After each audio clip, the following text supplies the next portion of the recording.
Assalamualaikum warahmatullahi wabarakatuh. Saya Misna Amelia Safitri dengan NIM A1J222013 Prodi Sastra Indonesia. Di sini saya akan menjelaskan tentang materi analisis wacana yang dimana ada definisi wacana. Wacana adalah satuan bahasa yang lengkap sehingga dalam hierarki gramatikal merupakan satuan gramatikal tertinggi atau terbesar.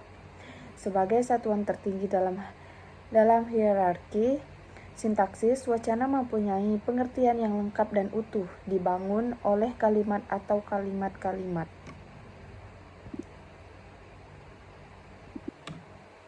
Dalam satuan kebahasaan, wacana menduduki posisi tertinggi. Wacana sering digunakan dalam berbagai bidang ilmu pengetahuan, seperti politik, antropologi, sosiologi, dan filsafat.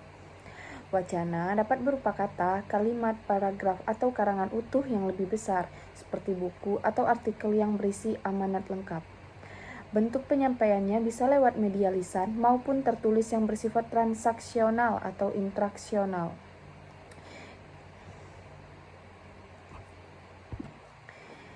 Sedangkan menurut para ahli, pengertian wacana ialah rentetan kalimat yang berkaitan sehingga terbentuklah makna serasi di antara kalimat itu. Itu menurut Anton Noeliono pada tahun 1995. Kemudian ada menurut Cook, wacana adalah suatu penggunaan bahasa dalam komunikasi, baik secara lisan maupun tulisan. Kemudian ada Syamsuddin 1992, wacana adalah rangkaian ujar atau rangkaian tindakan yang mengungkapkan suatu hal atau subjek yang disajikan secara teratur, sistematis dalam suatu kesatuan yang koheren, dibentuk oleh unsur segmental maupun non-segmental. Kemudian ada definisi analisis wacana. Analisis wacana merupakan salah satu disiplin ilmiah dalam linguistik yang secara khusus mengkaji tentang wacana. Kajiannya dapat dilakukan secara internal maupun secara eksternal.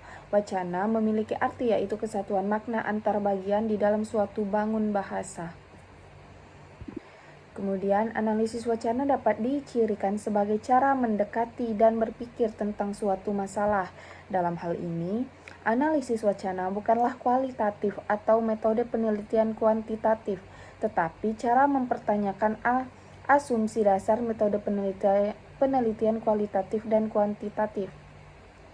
Analisis wacana tidak memberikan jawaban terhadap masalah berdasarkan penelitian ilmiah, namun memungkinkan akses ke asumsi ontologis dan epistemologis balik proyek, pernyataan, metode penelitian, atau untuk memberikan contoh dari bidang perpustakaan dan informasi sains, sebuah sistem klasifikasi.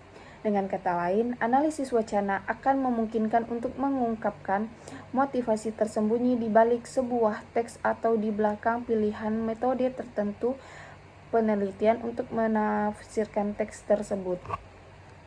Kemudian ada ruang lingkup analisis wacana, di mana ruang lingkup analisis wacana meliputi aspek internal dan eksternal. Analisis wacana internal meliputi teks, konteks, tema, topik, judul, dan keutuhan wacana leksikal, gramatikal, dan semantik. Analisis wacana eksternal meliputi interferensi, presuposisi, implikatur, referensi, dan pemahaman konteks tutur. Kemudian ada ruang lingkup analisis wacana, yang dimana analisis wacana tertarik pada bagaimana bahasa dapat menyampaikan makna. Ini bisa berupa kosakata, penggunaan tata bahasa. Ini bisa berupa kosakata, penggunaan tata bahasa, gerak tubuh, ekspresi wajah, perumpamaan, teknik bahasa, dan banyak lagi. Mereka menganalisis keseluruhan bagian, bukan ucapan individu dari bahasa tertulis, lisan, visual, yang direncanakan dan spontan. Kemudian ada unsur internal, yang dimana unsur internal wacana terdiri atas satuan kata atau kalimat. Yang dimaksud satuan kata ialah tuturan yang berwujud satu kata. Untuk menjadi susunan wacana yang lebih besar, satuan kata atau kalimat tersebut akan bertalian dan bergabung.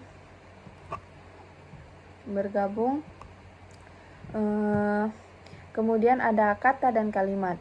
Jika dilihat di dalam struktur yang lebih besar atau di dalam kalimat, misalnya, kata merupakan bagian dari kalimat karena sebuah kalimat bisa terdiri atas beberapa kata yang membentuk satu pengertian yang utuh dan selesai jika dilisankan. Sebuah kalimat diakhiri dengan intonasi final. Kemudian kalimat sering diandalkan seperti sebuah bangunan yang terdiri atas beberapa ruang. Padahal bisa saja sebuah kalimat hanya terdiri dari satu kata. Namun, kalimat satu kata itu harus merupakan pengungkapan atau tuturan pendek yang memiliki esensi sebagai kalimat, atau satu ruang itu harus dianggap sebuah rumah. Kalimat pendek seperti itu sering terdapat pada dialog atau percakapan karena pada tempat dan situasi tertentu orang cenderung bertanya jawab dengan kalimat pendek, bahkan mungkin tidak berbentuk kalimat. Kemudian ada unsur eksternal. Unsur eksternal wacana adalah suatu yang menjadi bagian wacana namun tidak nampak eksplisit. Sesuatu itu berada di luar satuan lingual wacana. Kehadirannya berfungsi sebagai pelengkap keutuhan wacana. Unsur-unsur eksternal ini terdiri atas implikatur, preposisi, referensi, inferensi, dan konteks. Analisis dan pemahaman terhadap unsur-unsur tersebut dapat membantu pemahaman tentang suatu wacana. Kemudian ada implikatur.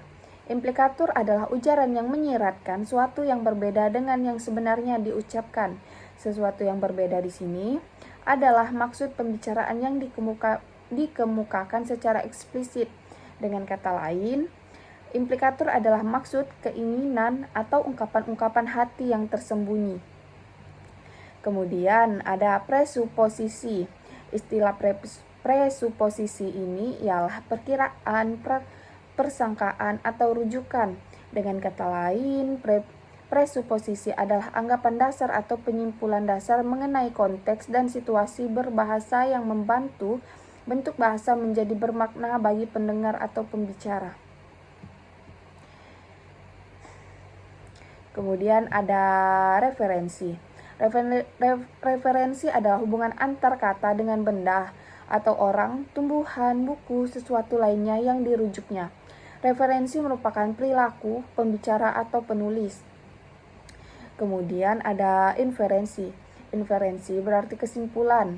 Dalam bidang wacana, inferensi berarti sebagai proses yang harus dilakukan pembaca untuk memahami makna yang secara harfiah tidak terdapat di dalam wacana yang diungkapkan oleh pembicara atau penulis. Itu saja yang dapat saya jelaskan. Terima kasih.